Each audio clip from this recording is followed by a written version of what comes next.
అందరికి కూడా ప్రజలకందరికీ కూడా నా హృదయపూర్వక నమస్కారాలు తెలియజేస్తున్నాను. నాకంటే ముందుగా మాట్లాడిన పెద్దల వక్తలందరూ కూడా చెప్పడం జరిగింది.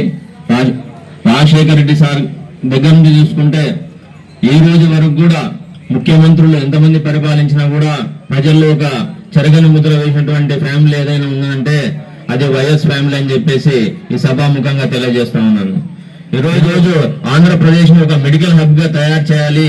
ఈ రాష్ట్రంలో ప్రతి ఒక్క పేద విద్యార్థి కూడా విదేశాలకు వెళ్లే పరిస్థితి లేకుండా గవర్నమెంట్ కళాశాలలో మెడికల్ కాలేజీల్లో చదువుకోవాలని ఒక మంచి సంకల్పంతో మన మాజీ ముఖ్యమంత్రి శ్రీ వైఎస్ జగన్మోహన్ రెడ్డి గారు భారతదేశంలో ఏ ముఖ్యమంత్రి ఏ రాష్ట్రానికి 17 మెడికల్ కాలేజీలు ఒక 5 సంవత్సరాల కాలంలో తెచ్చి 5 మెడికల్ కాలేజీలను కంప్లీట్ చేసి దాంట్లో అడ్మిషన్లు జరుగుతున్నాయంటే ఆయన యొక్క సంకల్పం ఏ విధంగా ఉండేది మీరందరూ కూడా ఆలోచన చేయాలి.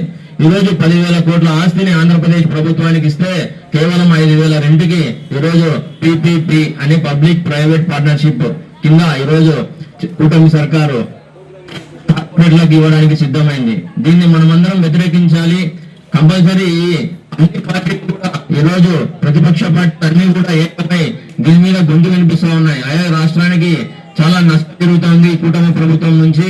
ఎట్లయినా సరే ఈ పీపీపీ విధానాన్ని అడ్డుకొని ప్రభుత్వ మెడికల్ కళాశాలలు అన్ని కూడా గవర్నమెంట్ తోనే అనుసంధానంగా నడవాలని చెప్పేసి ఈ రోజు మన జిల్లా అధ్యక్షుడు శ్రీ కాటసాని రామ్మోహన్ రెడ్డి గారి ఆధ్వర్యంలో ఇంత పెద్ద ఎత్తున 1 కోటి సంతకాల సేకరణ చేయడం అనేది, మళ్ళీ ఈ సంతకాలన్నీ కూడా మన ప్రియతమ నేత ఆంధ్రప్రదేశ్ మాజీ ముఖ్యమంత్రి జగన్మోహన్ రెడ్డి గారి ఆధ్వర్యంలో గవర్నర్ చేరుతాయి. కాబట్టి ప్రజలందరూ కూడా ఈ కార్యక్రమంలో మమేకమై ఈ కార్యక్రమాన్ని విజయవంతం చేయాలని చెప్పి కోరుకుంటూ నాకు ఈ అవకాశం ఇచ్చినటువంటి మీకందరికీ కూడా కృతజ్ఞతలు తెలియజేసుకుంటున్నాను.